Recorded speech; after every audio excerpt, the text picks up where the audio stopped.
అందరికీ నమస్కారం. తెలుగు స్టోరీస్ లైబ్రరీకి మీ అందరికీ స్వాగతం. ఇప్పుడు మనం వినబోయే సీరియల్ కలవారి కోడలు చివరి భాగం. రచన గోగినేని మణిగారు. మరి కథలోకి వెళ్దాం. నన్ను చూసి దిగులు పెట్టుకున్నావా, ఇలా అయిపోయామేమిటి అంటూ అత్తమ్మ డాక్టర్ని పిలిపించి హడావిడి చేసింది. మామూలు నీరసమే తప్ప ఇంకేమీ లేదని డాక్టర్లు చెప్పే వరకు స్థిమితపడలా. ఇంకెప్పుడు నన్ను ఇంట్లో వదిలి వెళ్ళనని, వెళ్లాల్సి వస్తే నన్ను వెంటబెట్టుకుని వెళ్తానంటూ అత్తమ్మ చెప్తూ ఉంటే నేను నిశ్శబ్దంగా లోన కుమిలిపోయాను. తర్వాత సుందరి తమ్ముడు హరి ఫోన్ చేసి ఇంకో భయంకరమైన నిజం చెప్పాడు. రాజుది యాక్సిడెంట్ మరణం కాదు, చంపబడ్డాడు అని. రాజుని కిరాతకంగా హత్య చేయించింది ఎవరో కాదు బావా, మా నాన్నే అని. ఇక మనం ఆ రోజు ఊళ్ళో అందరూ నూకాలమ్మ జాతరలో హడావిడిగా ఉన్నారు. గుంపులో ఉన్న రాజుకి ఎవరో వచ్చి ఏదో చెప్పటం, రాజు హడావిడిగా ఎక్కడికో వెళ్ళటం హరి చూశాడు. కానీ అప్పుడు దాని గురించి ఆలోచించలేదు. హరికి వాళ్ళ అమ్మ మామిడాకులు తెమ్మన్న విషయం గుర్తొచ్చి మునసబు గారి తోటకు వెళ్ళాట. అక్కడ చెట్టెక్కి కూర్చున్న హరి దూరంగా మరిడమ్మ బావి దగ్గర కనిపించిన దృశ్యం చూస్తూనే భయంతో బిగుసుకుపోయాడు. ఎవరో పొరుగురు మనుషులు 6-7 మూకుమ్మడిగా కర్రలతో దాడి చేసి ప్రాణాలు తీసి రాజు నిర్జీవ శరీరాన్ని జీబులో వేసి తీసుకెళ్ళిపోయారట. వణికిపోతూ చెట్టు మీదే చాలాసేపు ఉండిపోయిన హరి ఇంటికి ఎలాగో వచ్చాడు. కానీ ఎవరికి ఆ విషయం చెప్పలేదు. రాజు యాక్సిడెంట్లో మరణించాడని ఊరందరూ రోధిస్తున్న సమయంలోనే నాన్న దగ్గర నిలబడి రాజును చంపిన వాళ్ళు నాన్నతో మంతనాలాడటం హరి గమనించాడు. వాళ్ళని గుర్తుపట్టాడు. కానీ భయంతో నోరు పెగలక ఎవరికి ఆఖరికి ఇంట్లో వాళ్ళకు కూడా చెప్పలేకపోయానని నాతో బెక్కుతూ చెప్పాడు. నాన్న ఎందుకంత దారుణానికి ఒడిగట్టాడో నాకు అర్థమైంది. రాజు బ్రతికి ఉంటే నేను ఎప్పటికీ మరొకరితో పెళ్లికి అంగీకరించననే ఉద్దేశంతోనే అలా చేశాడు. అత్తమ్మకి ఈ విషయం ఎలా చెప్పాలి అని నేను సతమతం అవుతూ ఉండగానే నీ దగ్గర నుంచి ఉత్తరం వచ్చింది. నువ్వు సుజన అనే అమ్మాయిని ఇష్టపడుతున్నావని, పెళ్లి చేసుకోవాలనుకుంటున్నారని రాశావు. షాక్ తగిలినట్టుగా అత్తమ్మ తలకిందులైపోయింది. ఆ సమయంలో రాజు సంగతి, నాన్న విషయాలు చెప్పలేని అసక్తతతో అత్తమ్మ ఒడిలో తలపెట్టుకుని మనసారా ఏడ్చేశాను. అత్తమ్మ నా దుఃఖాన్ని మరో విధంగా అర్థం చేసుకుంది. నువ్వు తమాషాగా రాసుంటావని, నన్ను తప్ప వేరొకరిని కోడలుగా అంగీకరించవని నన్ను ఓరడిస్తూ ఉంటే నా దుఃఖం ఇంకా ఎక్కువైంది. గదిలోకి వచ్చి ఒంటరిగా కూర్చుంటే అద్దంలో ప్రతిబింబం కనిపించగానే రాజు మాటలు గుర్తుకొచ్చాయి. అన్నం తినగానే ఆకలి, నీళ్లు తాగగానే దాహం తీరతాయి. కానీ నా కనుల ఆకలి దప్పులు మాత్రం నేను చూడగానే తీరకుండా ఇంకా ఇంకా పెరుగుతూ ఉండటానికి కారణం ఏమిటబ్బా అంటూ నవ్వాడు ఒకసారి. మావయ్య నాకెప్పుడో తెచ్చిచ్చిన రేడియో టేప్ రికార్డర్ నేను ఎప్పుడు ఇంట్లో కూడా నా వెంట తిప్పుకుంటానని ఒకసారి రాజుతో అంటే, ఇక ముందు అదేం కుదరదు అన్నాడు. అదేమని అడిగితే, ఎప్పుడూ నా వెంట తనే ఉండి పాటలు పాడి వినిపిస్తూ ఉంటాననే ఉద్దేశంతో సమీర్ రాజు అనే రేడియో స్టేషన్ సదా శ్రీమతి శ్రీలక్ష్మి కోరిన పాటల్ని వినిపిస్తూ ఉంటుంది మరి సరదాగా అన్నాడు. సాహిత్యం, సంగీతం, చిత్రలేఖనం దేనిలో నువ్వు ఎక్కువ పేరు తెచ్చుకోవాలనుకుంటున్నావు అని నేను అడిగినప్పుడు శ్రీలక్ష్మిని ఆరాధించే గొప్ప ప్రేమికుడిగా, ప్రేమ శాస్త్రంలో రీసెర్చ్ చేసి పేరు తెచ్చుకోవాలనుకుంటున్నాను సీరియస్గా చెప్పి నన్ను నవ్వించాడు. ఇలా అనుక్షణం రాజు జ్ఞాపకాలు వెల్లువెత్తుతూ ఉంటే నేను నిలకడగా ఎలా నిలబడగలను బావా? నా వల్ల కాదు, నిజం. రాజు మరణానికి నేను నా ప్రేమే కారణమని అపరాధ భారాన్ని మోస్తూ ఎలా బ్రతకగలను? అసలు బ్రతికే హక్కును పోగొట్టుకున్నాననిపించింది. కారణం నాన్నే, ముమ్మాటికి నాన్న మాత్రమే కారణం. మనం ఈ భూమి మీదకి రావటంలో మన ప్రమేయం ఉండదు, నిష్క్రమించడంలోనూ ఉండకూడదు. ఆత్మహత్య పాపం అనే పెద్దల మాటను విశ్వసించే నేను ఇలాంటి నిర్ణయం నాన్న చేసిన దారుణం వల్లనే తీసుకోవాల్సి వచ్చింది. రాజు యాక్సిడెంట్లో చనిపోయినా సహజ మరణమైన అయ్యి ఉంటే ఆ దుఃఖాన్ని తట్టుకుని రాజు కోరిక తీర్చడం కోసం మలయ సమీరం నిర్మాణానికి నా జీవితాన్ని వెచ్చించేదాన్నేమో. ఉద్యోగం, వ్యాపారం ఏదీ వద్దనుకుని సొంత ఊరి మీద మమకారంతో వచ్చి నలుగురి కోసం ఏదో చేయాలని, ఊరిని ఆదర్శ గ్రామంగా అభివృద్ధి పరచాలని కలలుగని తప్పించిన రాజుని బలి తీసుకుని నేను నిశ్చింతగా ఎలా జీవించగలను బావా? రాజు యాక్సిడెంట్లో చనిపోయాడని ఊరి వాళ్ళందరినీ నాన్న నమ్మించగలిగి ఉండొచ్చు. చట్టం నుంచి శిక్ష పడకుండా మాయోపాయంతో తప్పించుకుని ఉండొచ్చు. భగవంతుడు నాన్నకి ఏ విధంగా ఏ శిక్ష విధిస్తాడో తెలియదు. కానీ నేను మాత్రం నాన్నకు శిక్ష పడాలని నిర్ణయం తీసుకున్నాను. అవును బావా, ఏ కన్న కూతుర్ని మహారాణిగా నిలబెట్టాలని ఆస్తుల్ని కూడబెట్టడానికి వంచనకు పాల్పడ్డాడో ఆ కూతురు ఆస్తులు నాన్నకి దక్కకూడదు. ఆ కూతురు కానీ ఆస్తులు కానీ. కన్న కూతుర్ని పోగొట్టుకున్న క్షోభ నాన్న అనుభవించాలి. ఇది నా మాటకు నాన్నకు చెప్పు బావా. ఈ విషయంగా అమ్మ, అత్తమ్మ, మామయ్య అందరికీ వేదన కలిగిస్తున్నందుకు నిస్సహాయంగా రోధిస్తూ మన్నించమని వేడుకుంటున్నాను. ఎవరిని చూసినా మాట్లాడుతున్నా, ఆఖరికి ఇంట్లోని ఏ వస్తువును చూసినా కూడా రేపటి నుంచి నాకేం సంబంధం ఉండదనే భావనతో మనసు బరువెక్కుతోంది. ఇన్నేళ్లుగా ఆటపాటలతో గడిపిన ఈ ఇంటిని, అందరితో కలిసి ఎన్నెన్నో ఆనందాలని పంచుకున్న జీవితాన్ని వదిలి సెలవు తీసుకోవాలంటే చాలా దిగులుగా ఉంది బావా. అయినా తప్పదు. సాయంకాలం నీరజ్తో కాసేపు బయట కూర్చున్నప్పుడు ఈ మాటే అన్నాను. రేపు సూర్యోదయం ఉండదు, ప్రపంచమంతా చీకటైపోతుంది, ఏ అలికిడి ఉండదు, ఆఖరికి పక్షి కోతైనా వినబడని నిశ్శబ్దం ఆవరించుకుంటుంది చూడు అని. రేపే యుగాంతం వస్తుందని జోస్యం చెప్తున్నావా అంటూ నీరజ నవ్వితే, అవును అంటూ నేను పందెం గట్టి ఓడిపోతే నా ముత్యాల హారం ఇస్తానని అన్నాను. ఎప్పుడు వస్తుందో తెలియదు కానీ రేపు మాత్రం ఖచ్చితంగా రాదని పందెం అంది. తమాషా కానీ నీరజ అనుకుంది. కానీ నా విషయంలో నిజమేగా. నా ప్రపంచం ఏ శబ్దమూ వినిపించని చీకటిగా నీరజ కూడా పందెంలో గెలిచినట్టే. మరి తనకు అంతా యథావిధిగానే ఉంటుంది కదా. ఏ పందెంలోనైనా ఎవరో ఒకరి గెలుస్తారు, కానీ ఇక్కడ మాత్రం ఇద్దరం గెలిచినట్టే. నీరజకి ఇవ్వాలనుకున్న ముత్యాల హారాన్ని మక్మల్ పర్సులో పెట్టి నా బుక్ షెల్ఫ్లో ఉన్న పేము బుట్టలో పెట్టాను. నా ప్రయాణానికి ఏర్పాట్లు హడావిడిగా మొదలుపెట్టాను. నేను లేకపోయినా అత్తయ్య, మామయ్యలు నేను పాడే కృష్ణ భజన, శివ స్తోత్రం వింటూ ఉండాలని రికార్డ్ చేసి ఆ క్యాసెట్ని ఆ పేము బుట్టలోనే పెట్టాను. ఈ జీవితం అపురూపవరం అని నేను అనుభూతి చెందేలా నన్ను పెంచిన అత్తమ్మ, మామయ్యలకు ఇంతకు మించి నేనేమి ఇవ్వగలను బావా. చిన్నప్పటి నుంచి కూడా నువ్వంటే నాకు ప్రత్యేకమైన ఇష్టం, గౌరవం ఉన్నాయి.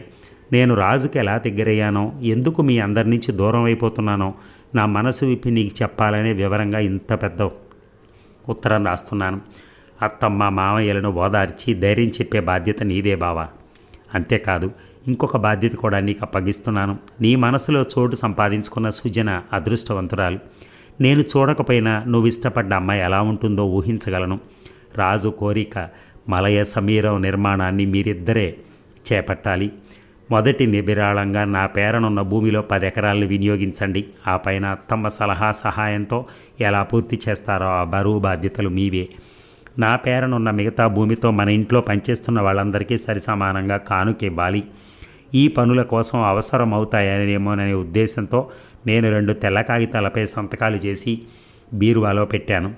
అవసరమైన దానికోసం ఎటువంటి అభ్యంతరమూ చెప్పకుండా నాన్న కూడా సంతకాలు చేయాల్సిందేనని నేను చెప్పిన చివరి మాటగా చెప్పు బావా. కన్న కొడుకును పోగొట్టుకున్న అరుంధతి అత్తయ్య దుఃఖాన్ని ఎవరూ తీర్చలేరు. అయినా నలుగురిలో ఉంటే కొంతలో కొంతైనా సాంత్వనగా ఉంటుంది. మన ఇంటికి తీసుకొచ్చి మీరే జాగ్రత్తగా చూసుకోవాలని కోరుతున్నాను. నా నోట మరణం అనే మాట వచ్చినందుకే చలించిపోయి కన్నీళ్లు పెట్టుకున్న అత్తయ్య ఇప్పుడు రాజు లేని లోటును ఎలా తట్టుకుంటుంది ఊహించడానికే నాకు భయంగా ఉంది. బహుశా పిచ్చిదైపోతుందేమో. ఆ రోజు నేను పరిహాసంగా అన్న మాటలు ఎలా నిజంగా నిజమవుతాయని అనుకోలేదు. రాజు సాహచర్యంలో స్వరాల సెలయేరులా సాగిపోతుందనుకున్న జీవితం ఇలా అర్థాంతరంగా ఆగిపోతోంది. ఈ ఇంట్లో ఎవరూ నన్ను మర్చిపోరు, నాకు తెలుసు. అందరి మనసుల్లోనూ ఉంటాను. కామాక్షి అత్తయ్య ఉదయం పూజ చేసుకునే సమయంలో నేను 2 నిమిషాలు కళ్ళు మూసుకుని ధ్యానం చేస్తూ నిలబడటం అలవాటు కదా. అత్తయ్య ఆ సమయంలో ప్రతిరోజు నన్ను గుర్తు చేసుకుంటుంది. భోజనాల సమయంలో తనతో సమానంగా అల్లరి హడావిడి చేసే నన్ను కృష్ణబావ నిశ్శబ్దంగా మనసులో తలుచుకోకుండా ఎలా ఉండగలడు? సాయంకాలం పూట ఆరు బయట కూర్చునే నీరజకు తరలిపోతున్న మబ్బులో నేను తప్పకుండా కనిపిస్తాను. చెట్ల ఆకుల గలగలల్లో నా నవ్వులు వినిపిస్తాయి. మన భాష కాదనే సంశయంతో రంగా ఇష్టపడిన కన్నడ అమ్మాయితో పెళ్లికి అభ్యంతరం చెప్పకుండా ఆనందంగా అంగీకరించమని నా సలహాగా శాంతమ్మకు చెప్పు బావా. ఇష్టపడి పెళ్లి చేసుకున్న వాళ్ళ ఆనందానికి భాష, కులం, మతం ఏవీ ఆటంకాలు కాలేవు. నిజమే బావా. ముత్యాలకి మామయ్య శ్రీనిలయాన్ని ఇచ్చేశానని చెప్పారు. ఇప్పుడు నేను కూడా మలయ సమీరం తనదే అనుకుని కష్టపడి పని చేయమని అడుగుతున్నాను. అమ్మ అమాయకురాలు. నాన్న చెప్పింది చేయటమే తప్ప ఏమీ తెలియదు. అవసరమైనప్పుడు అమ్మకు నువ్వే అండగా నిలబడాలి బావా. అందరి దగ్గర సెలవు తీసుకుంటూ ఉంటే కన్నీళ్ళు ఆగటం లేదు, దారాలు కట్టేస్తున్నాయి. మరణం అనేది మనకు తెలియకుండానే జరిగిపోవటం వేరు. అలా కాకుండా మనంతటా మనమే బంధాలని తెంచుకుంటూ ఆత్మీయుల దగ్గర నుంచి వీడ్కోలు తీసుకోవటం చాలా కష్టంగా ఉంది బావా. అయినా తప్పదు. ఇలా ఇష్టం లేని ప్రయాణానికి తప్పనిసరిగా నన్ను ఇలా సన్నద్ధురాలించేసింది నాన్న. తన కూతురిని పై అంతస్తులో కూర్చోబెట్టి మహారాణిగా చూడాలనే తాపత్రయంతో నాన్న ఇన్ని కుయుక్తులకు పాల్పడ్డాడు. చివరికి హత్య చేయించడానికి వెనకాడలేదు. ఇప్పుడు నాన్న తన జీవితాన్ని సంతోషంగా గడపగలుగుతాడా? అడుగు బావా. కష్టపడి సంపాదించడానికి తన శక్తి సామర్థ్యాలను ఉపయోగిస్తే ఎంత బాగుండేది. నాన్నని ఇదే అడుగుతున్నాను. మా ఇంటి ఇనప్పెట్టె తాళాలు పొరపాటున నా హ్యాండ్ బ్యాగ్లో వేసుకుని తెచ్చేశానని నిన్ననే చూసుకున్నాను. వాటిని నా టేబుల్ సొరుగులో పేపర్ కింద జాగ్రత్త చేశాను. 20 ఏళ్లలోనే 100 ఏళ్ల జీవితానందాన్ని పొందగలిగాననిపించేంత అల్లారు ముద్దుగా అపురూపంగా పెంచిన అత్తమ్మ మావయ్యల ముందు ప్రణమిల్లి నన్ను మన్నించమని మరోసారి కోరుతున్నాను. బావా, వెళ్ళిరానా? రావటం అంటూ ఏముంటుందని అనుకుంటున్నావా? మరు జన్మలనేవి ఉండటం నిజమైతే తప్పకుండా నేను మళ్ళీ మీ మధ్యకు వస్తాను. బావా, ఇక సెలవు. శ్రీలక్ష్మి. విష్ణుతో పాటు నా కళ్ళు కూడా చెమ్మగిల్లాయి. రెండోసారి చదవటం అయినా సరే. విష్ణు ఏమీ మాట్లాడలేనట్లుగా కాసేపు అలాగే ఉండిపోయారు. తర్వాత ఉత్తరం నాకు ఎలా వచ్చిందని అడిగారు. వివరంగా చెప్పాను. శ్రీలక్ష్మి ఆత్మ, స్వామీజీ మాటలు నాకేం నమ్మకం లేకపోయినా దీని వెనక కోదండం గారు ఉన్నారా అన్న అనుమానం వచ్చింది. ఆ రోజు అవుట్ హౌస్ వరండాలో కూర్చొని ఆలోచిస్తూ ఉంటే కొన్ని విషయాలు గుర్తుకొచ్చాయి. నేను శ్రీనిలయానికి వచ్చాక గురుస్వామి ఆ ఫ్లాట్ అమ్మనని చెప్పటం, తర్వాత రజిత గృహప్రవేశం చేశాక మళ్ళీ మనకే ఇస్తానని అనటం, ఇదంతా కోదండం గారే అతనికి అదనంగా డబ్బాసి చూపించి నాటకం ఆడించారని గురుస్వామి రజితకు చేసిన ఫోన్ కాల్ని అనుకోకుండా నేను వినటంతో నాకు తెలిసింది. నాది నష్టజాతకమని నిరూపిస్తే ఆయనకు మనగూడే లాభం ఏమిటో అప్పుడు అర్థం కాలేదు. ఒకసారి కోదండం గారు రజితని ఎవరిని బయటికి పంపిస్తే ప్రయోజనం కలుగుతుందో వాళ్ళని పంపించాలి కానీ పనిచేసే ముత్యాలను ఎందుకు పంపించడం అని మందలించడం విన్నాను. స్వామీజీ నాటకం చూశాక నన్నే బయటికి పంపించాలని అప్పటి మాటలకు అర్థం తెలిసింది. కానీ ఎందుకు, దీనివలన ఏం ప్రయోజనం కలుగుతుంది? నా సందేహాలకి సమాధానం అప్పుడు జరిగిన సంఘటన నిజంగా నా పాలిట వరమే అయింది. నేను కూర్చున్న వసారా చివర కర్రల మధ్య పిచ్చుకలు గూడు పెట్టినట్టున్నాయి. మా అలికిడి కాబోలు అవి కిచకిచమంటూ శబ్దం చేస్తూ ఉంటే ముత్యాలు వచ్చి చీపురితో అదిలించి మళ్ళీ గది తోడవడానికి వెళ్ళిపోయింది. చీపురు తగిలో పిచ్చుకలు కదలటం వలనో తెలియదు కానీ పెంకు గడ్డి పరకలతో పాటు ఒక కవరు కింద పడ్డాయి. బాగా మాసిపోయి ఉన్న కవరును తీసి చూశాను. పోస్టు చేయన ఉత్తరం మీద మీ పేరే ఉంది. రామబ్రహ్మం గారి ఇంటి అడ్రస్కు శ్రీలక్ష్మి మీకు రాసిన ఉత్తరం అని అర్థమైంది. చదివాక నా సందేహాలకు సమాధానాలు దొరికాయి. మామయ్య గారికి కోదండం గారితో వ్యాపార విషయాలన్నీ చర్చించే అలవాటు ఉందిగా, అది ఆయనకు బాగా ఉపయోగపడింది. మామయ్య గారు ఏదైనా సమస్య గురించి ఆలోచిస్తున్నప్పుడు స్వామీజీ అది గ్రహించినట్టుగా రావటం, సలహాలు ఇవ్వటం కోదండం గారి ద్వారానే జరిగేవన్నమాట. స్వామీజీ మహిమగా భ్రమపడి నమ్మకం పెంచుకున్న మామయ్య గారు ఈ ఇల్లు అవి మీ పేర పెట్టారు. అనుకోని విధంగా కృష్ణప్రసాద్ అల్లుడు అవడంతో ఈ శ్రీనిలయం కృష్ణప్రసాద్ పేరుకు మార్పించే మార్గం గురించి ఆలోచించి మనల్ని బయటికి పంపించే పరిస్థితి కల్పించాలనుకున్నారు. మీరు మన మీద మన పెళ్లి ప్రస్తావన చేస్తూ ఉత్తరం రాసినప్పుడే శ్రీలక్ష్మి చనిపోవటం, మామయ్య గారి ఆరోగ్యం పాడవటం, ఈ పరిస్థితులకు జతగా నేను రాగానే ఇంకా నష్టాలు జరిగాయని నమ్మించడం కోసం గురుస్వామితో నాటకం ఆడించారన్నమాట. రజిత చాలాసార్లు తనకు అన్యాయం జరిగిందన్నట్టుగా మాట్లాడేది. అందుకేనేమో అప్పుడప్పుడు అసహనంగా ప్రవర్తించేది. పెద్ద కొడుకు మీద అభిమానంతో శ్రీనిలయం మీ పేర పెట్టారని రజితకు కోదండం గారు చెప్పి ఉంటారు. అందుకనే కాబోలు ఒకసారి మేనకోడలికి నీకు అన్యాయం జరిగితే మీ అత్తయ్య ఊరుకోదులే అని రజితను అనునయించారు. మనల్ని బయటికి పంపించడానికే మీరు లేని సమయంలో స్వామీజీని రప్పించారు. తను కూడా లేకపోతేనే తనకు తెలిసినట్టుగా ఉంటుందని కృష్ణప్రసాద్తో ప్రయాణం పెట్టించి కూడా తను వెళ్ళారు. కోదండం గారు చెప్పిన ఇంట్లో జరిగిన విషయాలేవో స్వామీజీకి చెప్పేసరికి అత్తయ్య వాళ్ళంతా ఆయన మహిమగా ఆశ్చర్యపోయి ఉంటారు. స్వామీజీ అటు తిరిగి కూర్చున్నా కానీ రెండు వైపులా కనిపించేట్లే ఆయనకు విసురుతున్న శిష్యులు కూర్చున్నారు. వాళ్లే నా రాకను ముందే అనుకున్న ఏ సంకేతం ద్వారానో తెలియజేస్తే అది స్వామీజీ మహిమగా అందరూ భ్రమపడ్డారు. ఏముంది, నేను రాగానే విసరటం ఆపేయటం అనో గుర్తుపెట్టుకున్నా సరిపోతుందిగా. స్వామీజీ మహిమల్ని చూసిన ఇంట్లో వాళ్ళకి ఆత్మ ద్వారా ఆయన చెప్పిన మాటలు నిజమేనేమో అన్న భ్రాంతి కలిగి ఆ సమయంలో కలగటం సహజం. నేను కూడా అందుకే అందరి ఆందోళనను గమనించి బయటకు వచ్చేశాను. అనుకోకుండా అవుట్ హౌస్కి వెళ్ళటం, శ్రీలక్ష్మి ఉత్తరం కనిపించడంతో నిజాలు తెలిసాయి. ఆ ఉత్తరం అత్తయ్యకి చూపిస్తే సరిపోతుంది, కానీ ఆత్మ అంటూ వంచిన వాళ్ళని నేను ఒక ఆట ఆడించాలనే కోరికతో, స్వార్థంతో ప్రవర్తించిన కోదండం గారికి ఘాటుగా సమాధానం చెప్పాలనే కోపంతో ఆయన ఉపయోగించిన శ్రీలక్ష్మి ఆత్మ అనే ఆయుధాన్ని నేను నా చేతిలోకి తీసుకున్నాను. ఉత్తరంలోని సంగతులనే సందర్భానుసారంగా చెప్తే ఇంట్లో వాళ్ళంతా నమ్మేశారు. అందుకే ఆ జగ్గడు కోదండం గారి ద్వారా తెలుసుకున్న విషయాలను చెప్పి మహిమగల స్వామీజీగా పేరు సంపాదించి మామయ్య గారిని ఊళ్ళో వాళ్ళని తేలిగ్గా నమ్మించగలిగాడు. కృష్ణప్రసాద్ తన ఫ్రెండ్కి ఆత్మల గురించి తెలుసుకోవాలని ఆసక్తిగా ఉందని నా దగ్గరికి తీసుకొస్తానంటే అప్పుడు అసలు విషయం చెప్పేద్దామా అనుకుని మళ్ళీ ఆలోచన విరమించుకున్నాను. శ్రీలక్ష్మి ఆశయం నెరవేరాలి అంటే కోదండం గారి అనుమతి అవసరం అవుతుందనిపించి ఆయన సంతకాలు తీసుకునే వరకు ఎవరికీ ఈ సంగతి తెలియపరచకపోవటమే మంచిదనిపించింది. నయాన మాట వినని వాళ్ళని భయపెట్టడమే మార్గం అనుకున్నాను. ఇంట్లో విషయాలు అందరికీ తెలియటం ఇష్టం లేదంటూ కృష్ణప్రసాద్ ఫ్రెండ్కి ఈ ఆత్మ వ్యవహారం నిజం కాదని నేను చెప్పమనటం రజిత విని నా మీదకి ఎదురు దాడి చేయాలనే ఉద్దేశంతో శ్రీలక్ష్మి ఆత్మ తనకి కనిపించిందంటూ మొదలుపెట్టింది. ఆ మాటలకు రుజువుగా ముత్యాలను నమ్మించడానికి ప్రయత్నం చేసింది. పాపం తనకేం తెలుసు నేను ఇలాంటి తిరుగులేని ఆయుధాన్ని నా దగ్గర ఉంచుకున్నానని.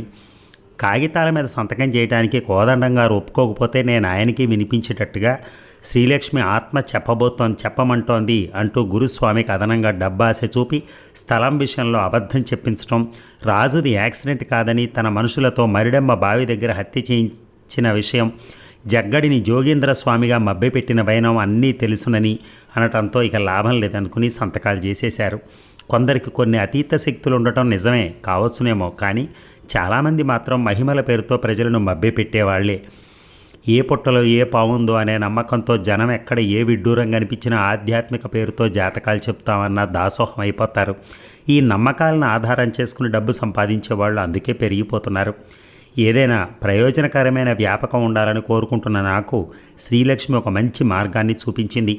తన ఉత్తరం చదువుతుంటే కొన్ని చోట్ల నా మనసులోని మాటలనే శ్రీలక్ష్మి చెప్తున్నట్టుగా అనిపించింది. నేనెప్పుడు చూడకపోయినా పరిచయం లేకపోయినా శ్రీలక్ష్మి నాకు ఆప్తురాలైనట్టుగా ఆత్మీయ భావన కలిగింది. ఎంత కష్టమైనా సరే, ఎన్ని ఒడిదుడుకులు వచ్చినా ఎదుర్కొని మలయ సమీరం నిర్మించాలని గట్టిగా అనుకున్నాను. అత్తయ్య, మీరు అభ్యంతరం చెప్పకుండా సహకరిస్తారని నాకు తెలుసు. అందుకే నేను అనుకుంటున్న ఒక ప్రాజెక్టుకి ఒక 10 ఎకరాలు వాగ్దానం చేశారని, శ్రీలక్ష్మి పొలాన్ని దృష్టిలో పెట్టుకునే మీతో అలా చెప్పాను. మిమ్మల్ని నాన్నగారిని సంప్రదించి అమ్మ ద్వారా వచ్చిన ఆస్తి నగల్ని కూడా దీనికోసమే ఖర్చు పెట్టాలని నా ఉద్దేశం. మలయ సమీరం వృద్ధాశ్రమంలో కేవలం పెద్దవాళ్లనే కాకుండా ఎవరూ లేని అనాథ పిల్లలను కూడా చేర్చుకుంటే బాగుంటుంది. ఆశ్రమానికి అనుబంధంగా ఒక స్కూలు, హాస్పిటల్ కూడా ఉండాలి. నా ఆలోచన ఎలా ఉంది? విష్ణు ప్రశంసగా చూసి ఆలోచిద్దాం అన్నట్టుగా తల ఊపారు. విష్ణు మాత్రమే కాదు, అత్తయ్య అందరూ కూడా ఆనందంగా అంగీకరిస్తారు. శ్రీలక్ష్మి ఆఖరి కోరిక కదా. శ్రీలక్ష్మి ఈ ఉత్తరాన్ని ఎందుకు పోస్ట్ చేయలేదు? అవుట్ హౌస్ చూరులోకి ఎలా వెళ్ళింది? సందేహం సాలోచనగా అన్నారు.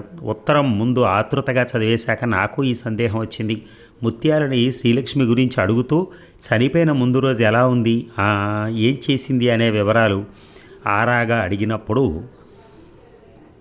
తను చెప్పిన మాటల్లోనే నాకు ఆధారం దొరికింది. ఆ రోజు తొందరగా భోజనం చేసేసి తన గదిలోకి వెళ్ళిపోయిన శ్రీలక్ష్మి రాత్రి 9ంటికి ముత్యాలకి కవర్ ఇచ్చి పోస్ట్ బాక్స్లో వేయమని చెప్పింది. అవుట్ హౌస్ పక్కనున్న గుమ్మం నుంచి వెళ్తే అక్కడే డబ్బా ఉంటుంది కదా అని అటు వస్తున్న ముత్యాలను రుక్మిణి అమ్మగారు నవార మంచం బిగించడానికి సాయం రమ్మని పిలిచారు. ఆవిడ లోపలికి వెళ్ళి మంచం తెచ్చే లోపల ఆ ఉత్తరాన్ని తర్వాత పోస్ట్ బాక్స్లో వేద్దామని ముత్యాలు అక్కడ చూరులో పెట్టి ఆ తర్వాత మర్చిపోయి పడుకోవడానికి వెళ్ళిపోయి ఉంటుంది. ముత్యాలు ఒక్కోసారి ఎప్పటివో సంగతులు చెప్తూ ఉంటుంది, కానీ ఒక్కోసారి అప్పుడు చెప్పిన పనే మర్చిపోతూ ఉంటుందని తెలుసు కదా. రుక్మిణి అమ్మగారు కూడా ముత్యాల చేతిలో కవర్ చూసి ఉండరు. నేను 2-3 సార్లు శ్రీలక్ష్మి ఇచ్చిన కవర్ని డబ్బాలో వేసావా అని తరిచి అడిగినా తనకి జ్ఞాపకం రాలా. వేయకుండా ఎందుకుంటాను అంది. ముత్యాల మాటల్ని బట్టి ఇది జరిగిన సంగతి నాకు అర్థమైంది అన్నాను. అవును, అలాగే జరుగుంటుంది, విష్ణు అంగీకరించారు. సరిగ్గా ఆ సమయంలో దేవుడు అనుగ్రహించినట్టుగా శ్రీలక్ష్మి ఉత్తరం నా చేతిలో పట్టడం వలన కోదండం గారికి తగినట్టుగా సమాధానం చెప్పగలిగాను. నిట్టూరుస్తూ అన్నాను. విష్ణు చిరునవ్వు నవ్వారు. నువ్వు పైకి కనిపించేంత మెత్తన కాదు, నీలో చమక్ చాలా ఉంది. 1కి 2 బదులు తెచ్చుకున్నావు. నిష్కారణమైన నిందారోపణల్ని భరించాల్సి రావటం ఎంత ఆవేదనని అవమానాన్ని కలిగిస్తుందో నాకు తెలిసింది. ఆ అవమానాన్ని బాధని అనుభవించాను కాబట్టి నాకు లభించిన అవకాశాన్ని వదిలిపెట్టబుద్ధిగాక కోదండం గారు నా మీదకు విసిరిన ఆయుధాన్ని అందుకుని తిరిగి ఆయన మీదకే ప్రయోగించాను. అత్తయ్యను అందరినీ కూడా మభ్యపెట్టినందుకు అపార్థం చేసుకోవద్దని మీరే నచ్చజెప్పాలి, ఆ బాధ్యత మీదే అన్నాను. శ్రీలక్ష్మి తన ప్రేమ గురించి చెప్పిన తర్వాత రాజా మాటలు గుర్తొచ్చి నవ్విందే తప్ప తమాషా చేయటం కాదని విష్ణువుకి తెలిసి మనసు తేలిక పడినట్టయింది. ఇక ఉత్తరం చదివాక అసలు నిజాలు అందరికీ తెలిసాయి. శ్రీలక్ష్మి కోరిక మలయ సమీరం నిర్మాణానికి అందరూ ఉత్సాహం చూపించారు. నా అభిప్రాయాల్ని ఆనందంగా అంగీకరించారు. ఊరికి కొంచెం దూరంగా తన పేరనున్న 6 ఎకరాల భూమిని అత్తయ్య ఇస్తానని అంటంతో ఎక్కడ అనే ప్రశ్న తీరిపోయింది. శ్రీలక్ష్మి సిబ్బంది అందరికీ కానుకగా ఇచ్చిన తమ వాటాని శాంతమ్మ ముత్యాలు కూడా విరాళంగా ఇచ్చేస్తానని అనటం నిజంగా గొప్ప విషయం. అందరూ ఉన్నదానిలోంచి కొంత మాత్రమే ఇచ్చాం కానీ వాళ్ళిద్దరూ ఉన్నదంతా ఇచ్చేసినట్టే. కొద్ది మొత్తమైన వాళ్ళ విరాళాలే ఘనం. స్కూలు స్థాపన గురించి చెప్పినప్పుడు ఆ బాధ్యతను స్వీకరించడానికి నాన్నగారు నారాయణరావు గారు అంగీకరించడం శుభపరిణామం అనిపించింది. నాన్నగారి పర్యవేక్షణ, నారాయణరావు గారి తోడ్పాటు ఉంటే ఇంకా ఆలోచించనక్కర్లేదు, నిశ్చింత.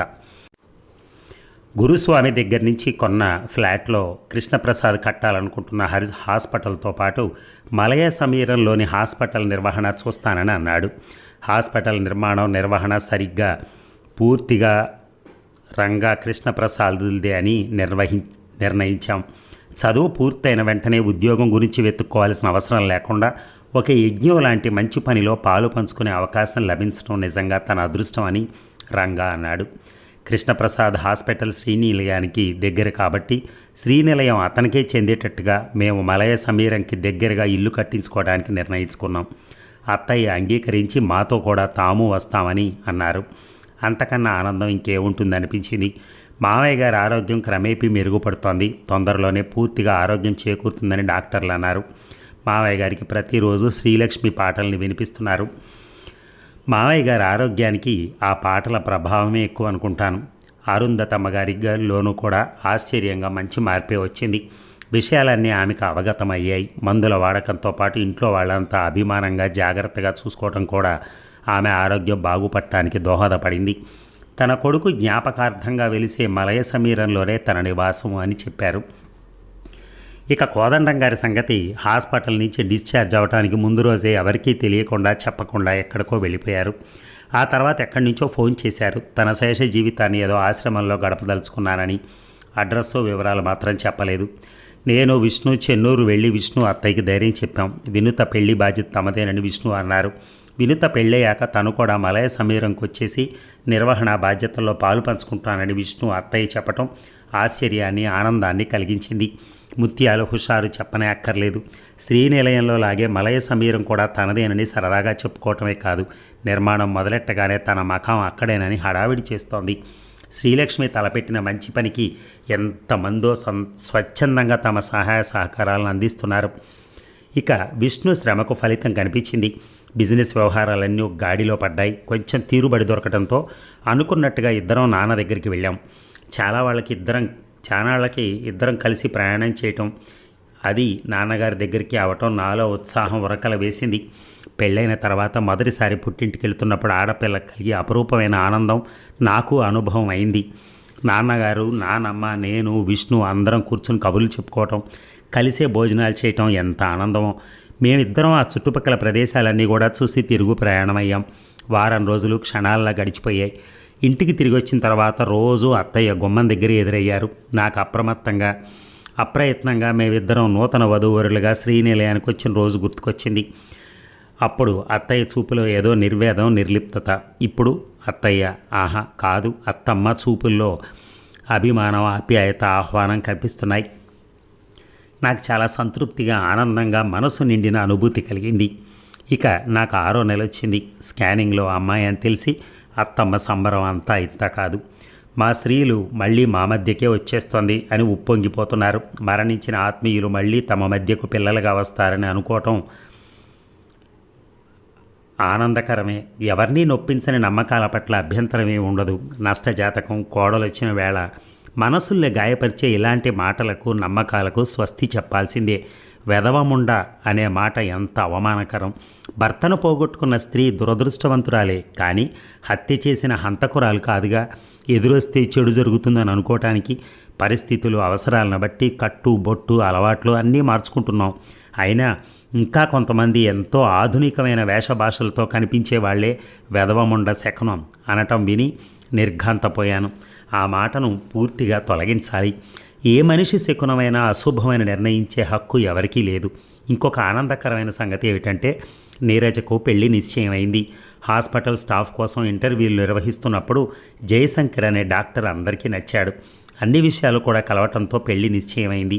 ఈ పనుల హడావిడి కొంత తగ్గాకనే పెళ్లి ముహూర్తం నిశ్చయించాలనుకున్నారు. మలయ సమీరం దగ్గరగానే డాక్టర్లు ఇతర సిబ్బందికి టీచర్లకి క్వార్టర్లకు కట్టించాలని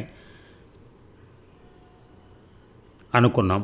పెళ్ళయ్యాక ఎక్కడికో దూరం వెళ్లకుండా మా అందరికీ దగ్గరగానే ఉంటుంది కాబట్టి నీరజకు సంతోషంగానే ఉంది. అత్తయ్య నాకిచ్చిన శ్రీలక్ష్మి నగలు విష్ణు తీసుకొచ్చారు. ఈసారి అత్తయ్య తనే స్వయంగా నాకిచ్చారు. ఆ నగల వెనక అత్తయ్య అభిరుచి శ్రద్ధ ఉన్నాయి. నగల పట్ల నాకు ఆసక్తి లేకపోయినా అత్తయ్య మనవరాలకు అందించాల్సిన బాధ్యత ఉందని అంటంతో అత్తయ్య మాట ప్రకారం తీసుకున్నాను.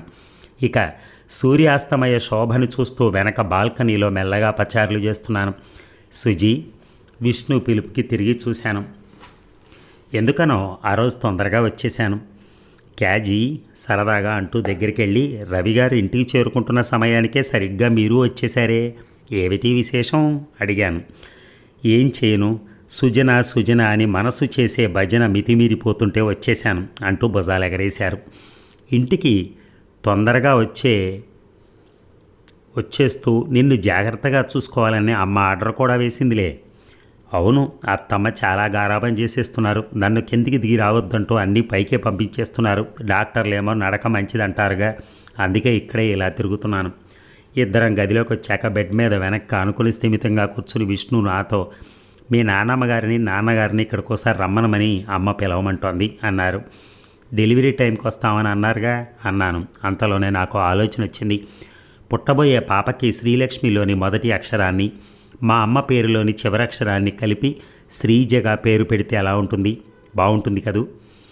విష్ణు కోపాన్ని అభినయిస్తూ వేళాకోళంగా, అంతా నీ ఇష్టమేనా, పెద్దవాళ్ళు ఉన్నారుగా, అత్తగారంటే నీకు అసలు బొత్తిగా భయం భక్తి లేకుండా పోయింది అన్నారు. నిజమే, అత్తగారంటే భయం రవ్వంతే, అభిమానం గౌరవమే మరింత అన్నాను చిరునవ్వుతో. మరి నేనంటే? ప్రశ్నార్థకంగా చూశారు. విష్ణును అనుకరిస్తూ చూపుడు వేలుతో గాలిలో రాశాను అన్నారు అర్థం కాలేదన్నట్టుగా. విష్ణు భుజాలపై చేతులు వేసి, మీరంటే రవ్వంత భయం కూడా లేదు, అంతా మనసంతా అనురాగమే, హద్దుల్లేని ముద్దు మురిపమే అంటూ నవ్వేశాను.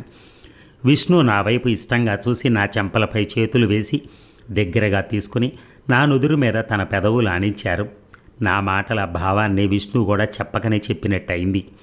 ఆ క్షణాల్లో ఒక మృదు మధుర భావన మలయ సమీరంలా మనస్సును అలరించింది. అదండి సీరియల్ కలవారి కోడలు. అలా ముగిసింది కథ. మీ అందరికీ ఈ సీరియల్ నచ్చిందనుకుంటాను. Thank you very much. ధన్యవాదాలు.